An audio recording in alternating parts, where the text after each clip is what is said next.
Bonjour à tous, on se retrouve aujourd'hui pour parler de l'offre Starter de MyCertif. Une offre parfaite pour les organismes qui se lancent dans la certification professionnelle puisqu'elle vous permet de gérer l'essentiel du réglementaire de vos certifications professionnelles pour seulement 99 € par mois. Dans cette vidéo, nous allons voir comment se déroule un parcours de certification sur cette offre Starter.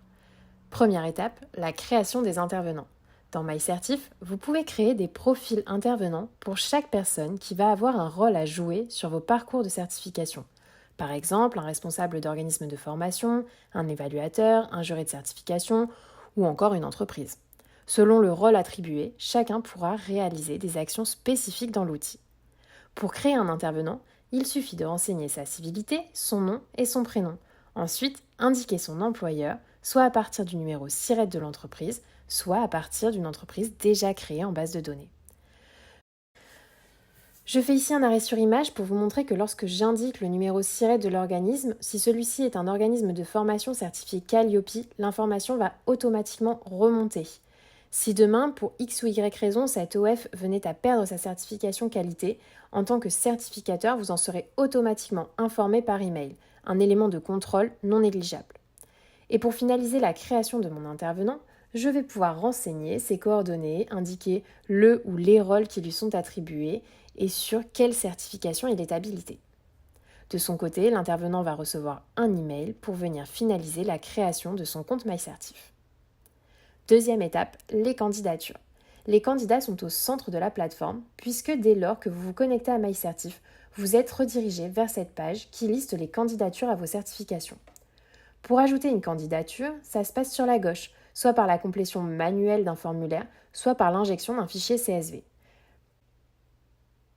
Pour cet exemple, nous allons passer sur la complétion manuelle afin de voir ensemble les champs d'information demandés. Ces informations sont celles qui vont vous permettre d'identifier le candidat en vue de réaliser son accrochage et de le positionner sur le passage d'une certification.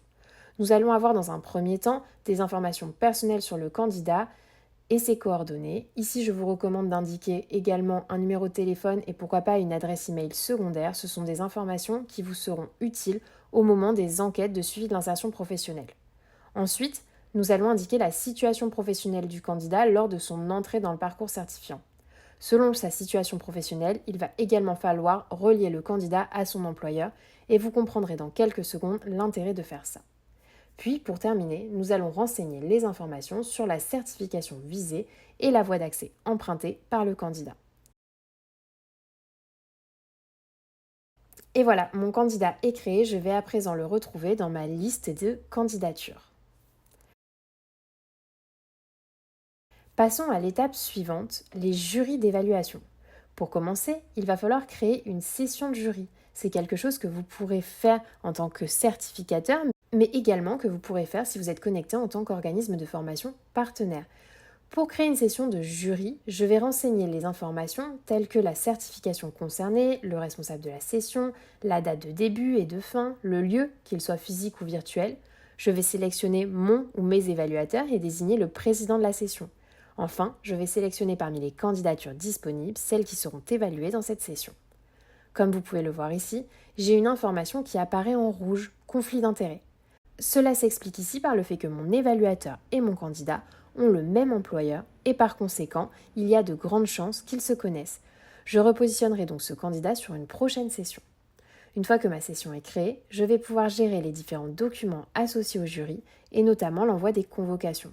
Depuis la plateforme, vous allez pouvoir envoyer les convocations aux évaluateurs comme aux candidats et indiquer pour chacun des consignes particulières ou joindre des documents si besoin. Voilà, les convocations sont envoyées et on peut ici voir à quoi ressemble le message. Je vais à présent me connecter avec mon évaluateur pour vous montrer comment se passe son utilisation. Je vous retrouve donc en tant qu'Antoine Dupont, évaluateur de la session de jury d'évaluation. La vue de cet utilisateur est légèrement différente. Déjà, je ne vois pas la liste de tous les candidats à la certification, mais uniquement ceux sur lesquels j'interviens. De plus, le menu à gauche est allégé et ne contient que les éléments sur lesquels je vais intervenir. Je retrouve ici la session de jury dans laquelle apparaît la liste de candidats évalués. Dans l'offre Starter, nous n'avons pas de parcours sur mesure comme dans les autres offres de MyCertif.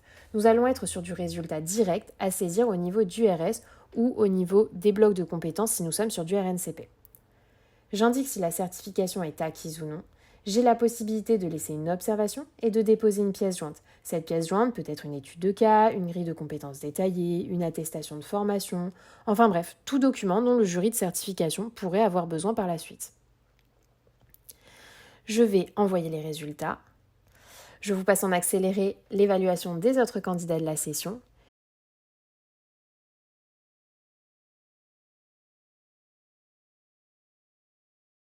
Et une fois que c'est fait, je vais devoir faire signer électroniquement le procès-verbal à tous mes évaluateurs. Puis, ce document de PV va automatiquement se générer dans MyCertif avec toutes les informations nécessaires. Quatrième étape, le jury de certification. Pour ce faire, je me suis reconnectée en tant que certificateur. Selon vos process, le jury d'évaluation et de certification se dérouleront en simultané et c'est quelque chose de complètement possible avec MyCertif. Mais pour cette vidéo de présentation, je détaille les deux types de jury. Le jury de certification se crée de manière assez similaire en indiquant une date, un lieu, les membres de ce jury et les informations sur la certification. Vous allez encore une fois pouvoir gérer les convocations et les consignes. Puis, je vais indiquer les décisions de délibération. Pour les candidats qui ont un avis favorable, je vais adjuger les résultats. Et pour ceux qui ont un avis défavorable, je vais pouvoir faire de même et indiquer le motif du refus. Ou je vais avoir la possibilité de repêcher la candidature si j'estime que malgré tout, cette personne a les compétences requises pour être certifiée. Une fois que j'ai adjugé tous mes résultats, je vais pouvoir procéder à la signature électronique du procès-verbal de ce jury. Par la suite, je vais pouvoir passer aux axes plus réglementaires, à savoir la transmission des parchemins, l'accrochage et les enquêtes. Dès lors que mes candidats sont certifiés, leurs parchemins vont se générer automatiquement dans MyCertif. Vous aurez la possibilité de les transmettre de manière automatique par email au titulaire ou de les remettre en main propre. Ensuite, pour l'accrochage, ça se passe dans ce menu. Je vais pouvoir télécharger le fichier XML correspondant à la session de jury pour accrocher très facilement toutes les personnes titularisées. Je télécharge mon XML, je le dépose sur le portail des responsables de diplômes et certifications, puis je viens gérer les erreurs en important l'accusé de traitement que me remet la Caisse des dépôts. MyCertif va alors m'indiquer quelles sont les personnes accrochées correctement et celles qui présentent des messages d'erreur. Je peux ensuite effectuer les corrections nécessaires et éventuellement contacter en un clic les titulaires pour qu'ils m'indiquent les corrections à effectuer. Et je recommence la procédure pour que tout le monde soit correctement accroché. Enfin, nous avons un outil de suivi de l'insertion professionnelle qui permet d'envoyer de manière automatique des enquêtes aux titulaires de la certification. À 6, 12 et 24 mois après l'obtention de la certification, les titulaires recevront un email dans lequel ils seront invités à répondre à une enquête. Pour le RNCP, les questions posées permettent de compléter le fameux tableau des promotions attendu par France Compétences. Pour le RS, nous proposons des enquêtes questionnant les titulaires sur la mobilisation des compétences dans l'emploi et leur évolution professionnelle. Les réponses aux enquêtes pourront ensuite être exportées sur le format des tableaux des promotions ou sur un fichier Excel classique. Dernier point, les statistiques. Pour terminer, MyCertif vous propose deux tableaux de bord statistiques. L'un pour suivre les statistiques de vos enquêtes, l'autre pour suivre l'évolution de vos candidats et de vos certifications dans le temps. Cette vidéo de présentation touche à sa fin. J'espère qu'elle vous aura permis de comprendre comment MyCertif peut vous accompagner à piloter vos certifications et respecter la réglementation en vigueur. Si vous avez des questions ou souhaitez plus de détails sur nos offres, contactez-nous.